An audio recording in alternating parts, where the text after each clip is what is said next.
Swastiastu. Selamat pagi anak-anak ibu semuanya. Bagaimana kabarnya hari ini? Semoga kita senantiasa selalu rahayu, rahajang dalam lindungan yang widi. Nah, kali ini kita masuk ke bab pertama ya, nilayatnya dalam Ramayana. Namun, sebelum itu, mari kita ucapkan doa belajar terlebih dahulu agar kita mendapat inspirasi serta anugerah dari Ida Sang Hyang Aji Saraswati. Mari, dengan mencakupkan kedua tangan ada di depan dada, kita ucapkan Om Pawakana Saraswati Wajabir Wajiniwati Yatsnamwastu Diawasu. Semoga beliau memberikan pencerahan bagi kita bersama dan semoga kita selalu senantiasa berada pada jalan yang benar. Baik, anak-anakku sekalian, sebelum kita memasuki dari nilayatnya di dalam cerita Ramayana, bahkan cerita Ramayananya, mari kita simak yatnya itu apa? Ada yang tahu? Kita sering mendengar istilah pancayatnya, nityayatnya, dewayatnya, mobanten, otonan, odalan. Apakah itu yatnya? Apa itu yatnya? Ya, benar sekali. Yatnya adalah pengorbanan suci yang tulus ikhlas. Yatnya berasal dari kata yats yang artinya pengorbanan ya. Jadi apapun itu yang sifatnya pengorbanan suci yang dilandaskan dengan kesadaran dan ketulus ikhlasan, itulah yatnya. Mengapa yatnya disebut dengan pengorbanan yang suci dan tulus ikhlas? Karena ya di dalam Rigveda disebutkan bahwa yatnya harus terdiri dari 4 unsur. Di antaranya ada srada, yaitu keyakinan, kemudian ada sreyan, ketulus ikhlasan, karma, perbuatan, dan yang keempat, bakti, yaitu persembahan. Jadi kalau tidak ada keempat unsur ini, apakah ini yang disebut dengan yatnya? Kalau tidak ada keempat unsur ini, apakah tulus ikhlas? Apakah dengan sadar? Kalau tidak berdasar pada 4 unsur itu, berarti bisa dibilang bukan yatnya. Karena begitulah yang disebutkan di dalam Rigveda. Harus ada unsur keyakinan, kesadaran. Kemudian harus ada unsur bakti, persembahan. Ada karma, perbuatan, dan ketulus ikhlasan. Nah, siapakah yang melaksanakan yatnya ini? Yaitu Sang Yajamana. Siapa Sang Yajamana ini? Ya kita sendiri. Inilah yang disebut dengan Sang Yajamana. Kemudian, aturan-aturan yang dimuat di dalam yatnya inilah yang disebut dengan yajus. Itu tadi. Kemudian, apakah benar yatnya itu penting bagi kehidupan ini? Kita sering mendengar istilah cakra yatnya. Yatnya lah yang memberikan roda kehidupan bagi dunia ini. Kalau dipikir-pikir secara logika ada benarnya juga. Tapi bagaimanakah dengan sastranya?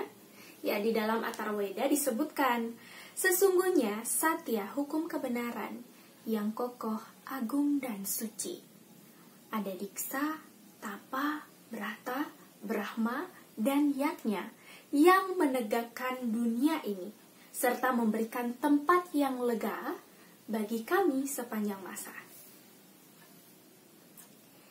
Maka dari itu, berdasarkan Atharvaveda tadi, kita dapat simpulkan bahwa antara diksa, tapa, brata, keyakinan terhadap Brahma, kemudian yatnya sangat penting bagi kehidupan ini untuk menegakkan hukum kebenaran, bahkan hukum alam alias reta.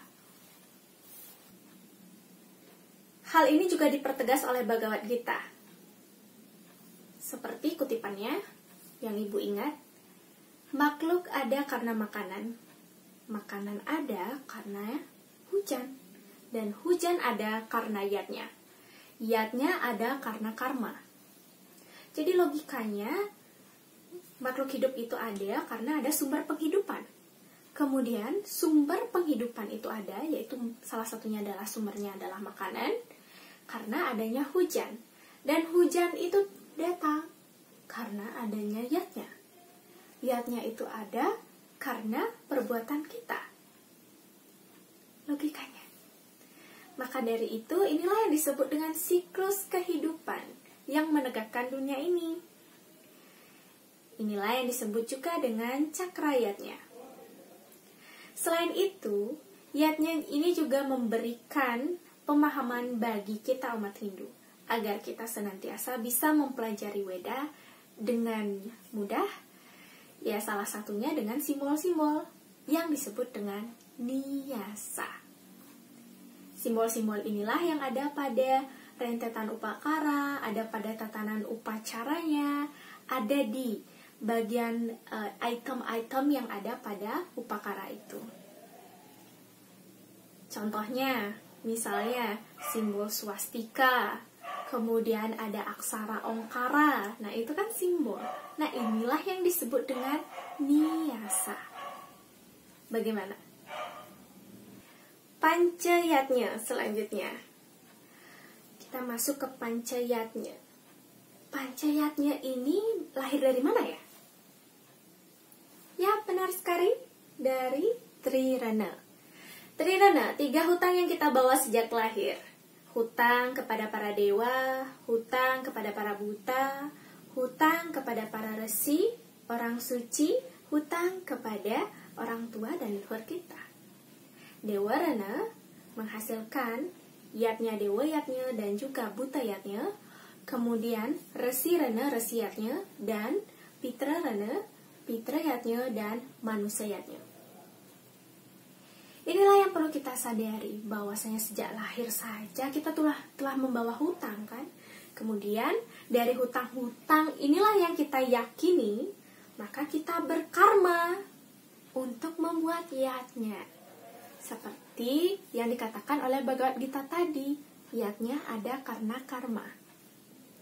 Perbuatan kita inilah yang menyokong dari yatnya itu.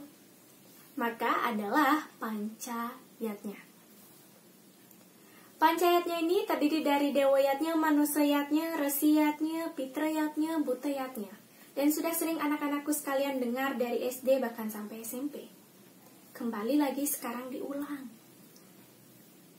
Dewa yatnya, pengorbanan yang suci dan tulus ikhlas kepada para dewa sebagai prabawa yang widi, dan juga kepada Ida Sang Yang Widiwasa tentunya. Kemudian yang kedua, ada manusiatnya, pengorbanan yang suci dan tulus ikhlas yang dilakukan kepada sesama manusia. Kemudian selanjutnya, resiyatnya, pengorbanan yang suci dan tulus ikhlas kepada orang suci. Selanjutnya, pitrayatnya, pengorbanan yang suci dan tulus ikhlas kepada orang tua leluhur. Kemudian ada butayatnya, pengorbanan yang suci dan tulus ikhlas yang dilakukan kepada sang buta.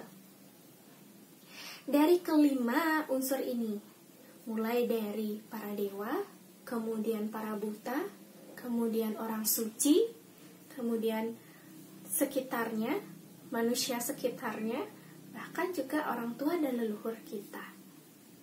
Sebenarnya ini kan sudah ada di dalam kehidupan kita sehari-hari. Maka dari itu, pancayatnya inilah yang menggerakkan kita untuk senantiasa berbuat dan mengejawantahkannya dalam bentuk upakara, dan salah satunya adalah acara. Gitu.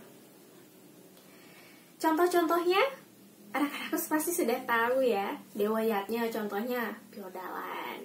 Kemudian manusia yatnya contohnya Otonan. Selanjutnya resiatnya Dwi Jati, gitu misalnya. Madikse. Kemudian pitrayatnya Ngaben. Selanjutnya butayatnya Mecaru. Nah, itu contoh-contohnya, salah satu contohnya ya. Next, kita lanjut ke bentuk-bentuk pelaksanaan yatnya. Berdasarkan waktu pelaksanaannya, yatnya dibagi menjadi 3, yaitu nitya yatnya, naimitika yatnya, dan juga insidental yatnya. Nitya yatnya. Nitya yatnya ini adalah yatnya yang dilakukan setiap hari, bahkan rutin dilakukan sehari-hari.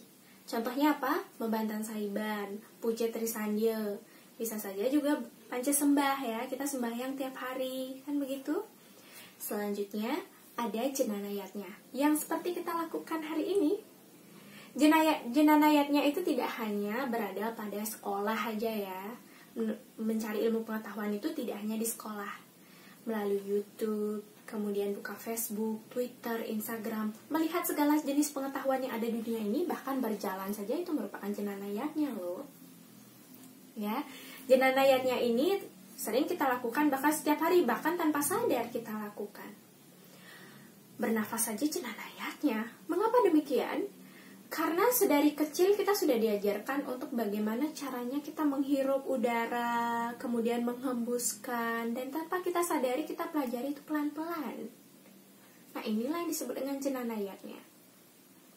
Nah, kemudian yang ibu ingin tanyakan di dalam video ini, nitiyayatnya kan salah satunya adalah membantu saiban. Nah, berdasarkan pemahaman anak, berdasarkan buku yang telah anak baca, buku paket misalnya, atau buku LKS, atau di berbagai sumber yang anak baca, membantan saiban itu biasanya di mana saja? Kemudian tujuannya untuk membantan saiban itu untuk apa? Silahkan ya dijawab di buku catatannya. Kemudian, naimitikayatnya. Naimitikayatnya ini adalah yatnya yang dilakukan berkala. Jadi tidak setiap hari, jadi ada jadwal tertentunya. Ada yang berdasarkan triwara dan juga pancewara, ada yang berdasarkan pawukon, ada juga yang berdasarkan sasih. Nah, naimitikayatnya berdasarkan triwara dan pancewara, contohnya Angkara Kasih, Kajeng Klion, Buddha Klion, kemudian ada Buddha Cemeng, ya. Kemudian selanjutnya berdasarkan pawukon, ada apa saja? Galungan, Kuningan, Saraswati, Pagarwesi. Nah itu. Kemudian berdasarkan sasih salah satunya Nyepi dan juga Siwa. Kemudian ada pula insidental yatnya. Nah, insidental yatnya ini adalah yatnya yang tidak terjadwal dan juga bukan yatnya yang dilakukan setiap hari. Yatnya ini dilakukan pada satu kegiatan tertentu, pada suatu peristiwa tertentu yang tidak terjadwal, tapi ada duasenya, alias hari baiknya. Ya, contoh misalkan melas pasrma. Kemudian ada contohnya mecaru gitu misalnya. Ya, hal-hal yang seperti inilah yang tidak bisa diprediksi kadang. Misalkan ada kejadian apa, misalkan mohon maaf tabrakan, misalkan harus ada mecaru di sana di tempat tersebut gitu. Nah, itu kan tidak berdasarkan jadwal ya, tidak berdasarkan jadwal tertentu yang sudah seperti berdasarkan pawukon dan sasih itu. Nah, kalau insidental yatnya ini ya baik itu semua yatnya pun ada sebenarnya dari tingkatan niste sampai dengan utama. Tapi di buku paketnya diperjelas lagi bahwa kegiatan insidental yatnya ini ada dari niste sampai dengan utama. Nah, dari pancayatnya pun juga ada niste sampai utama ya anak-anakku, jadi tidak hanya insidental yatnya saja. Nah, baik, di insidental yatnya ini ada niste, kanistaning niste, ya pembagiannya kanistaning niste, dari yatnya yang paling kecil, yang terkecil, dari yang paling terkecil, kemudian kanistaning madya, dari yang paling kecil tapi dia menengah, kemudian kanistaning utama, kemudian ada madyaning niste, madyaning madya, madyaning utama, kemudian ada utamaning niste, utamaning madya, dan utamaning utama. Nah, itu tadi semua dari bentuk-bentuk pelaksanaan yatnya. Dan demikianlah video kali ini, semoga bermanfaat ya video singkat kali ini. Dan ibu akan akhiri dengan para mesanti.